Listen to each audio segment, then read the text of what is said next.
Section 12 of Nuggets of the New Thought. Read by Jennifer Fournier, Marshall, Virginia, USA. Nuggets of the New Thought by William Walker Atkinson. At home. Don't be afraid. You are at home, not here by chance. You belong here. You are the soul. You cannot be hurt. You cannot be banished. You are right in the universe, and there is no outside. Great things are before you. Make yourself at home. Don't be afraid. You're living in your own home. This universe was built for you to inhabit, to occupy, to enjoy. Do not feel strange. Make yourself at home.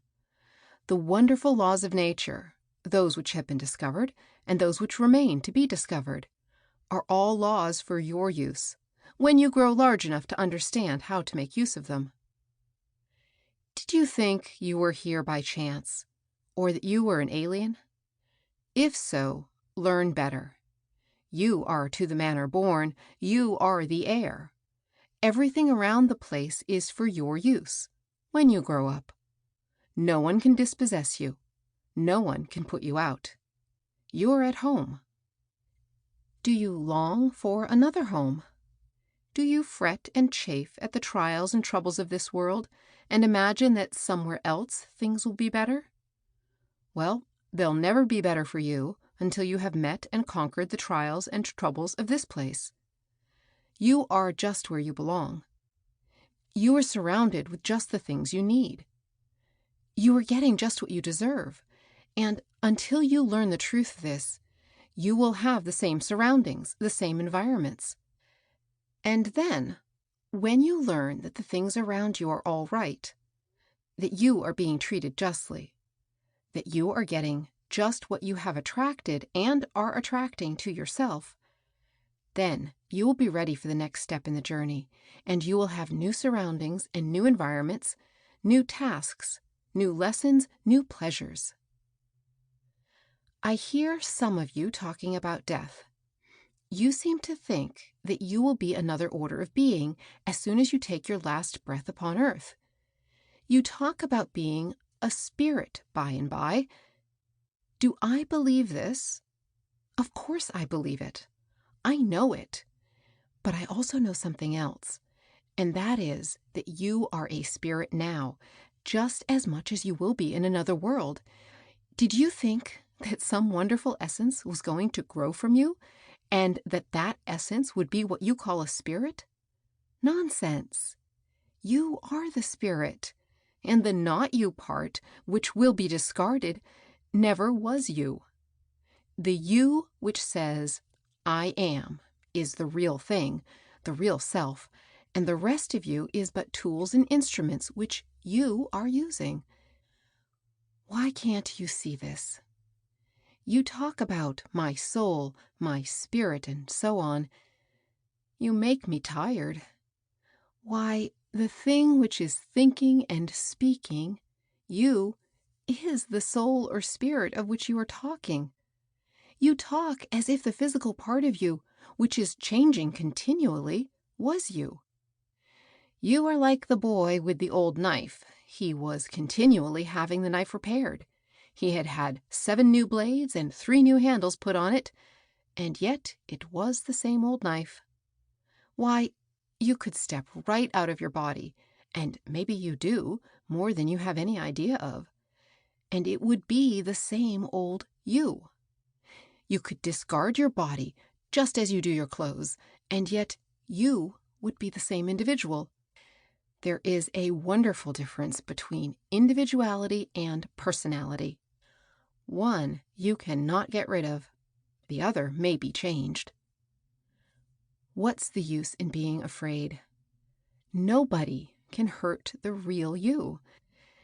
You cannot be wiped out of existence. If a single spirit atom should be destroyed, the entire structure would smash up. You cannot be banished from the universe, for there's nowhere else to put you. You cannot get outside of the universe, for there's no outside. There's no place for you outside of everywhere. And you talk about time and eternity. Why, you're in eternity right now. You are right in it this moment. It is always today. Tomorrow never comes. And you are right at home in the universe and always will be.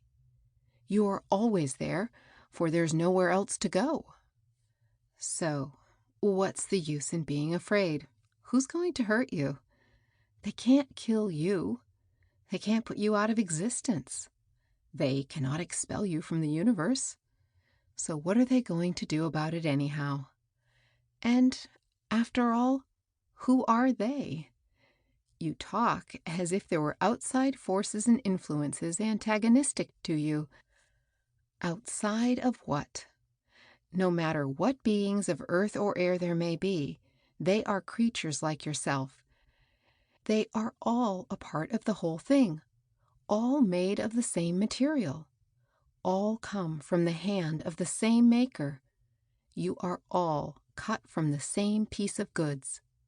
The apparent differences are illusions. The difference and separateness is only relative and not actual. So make yourself at home. Take a look around and see what a nice bit of the universe you have to live in. Some of your family have been trying to occupy the whole house instead of only their share of it, but those things are gradually working out, and all will be better within a comparatively short time. This is going to be a better world to live in when men take time to think a little, and you'll be around to enjoy it when it comes, never fear. You cannot get away, even if you want to. And what's the use of waiting for tomorrow? There's lots of things in which you can find happiness today if you will only stop worrying about tomorrow. The little child knows more about enjoying life than you do.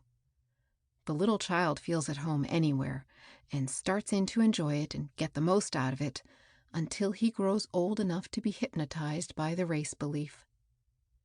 You are at home here, just as much at home as is the fish in the sea, the bird in the air. Realize this and make the most of it. Stop being afraid. Stop fretting. Stop worrying. Realize that yesterday, today, and tomorrow, you are here in the universe. It's a good universe, and it grows better as man grows in wisdom to take advantage of its goodness. And it is not yet sun up here. Great things are before us, and you will see them and take part in them. Make yourself at home, for you're going to be around here for some time. End of section 12.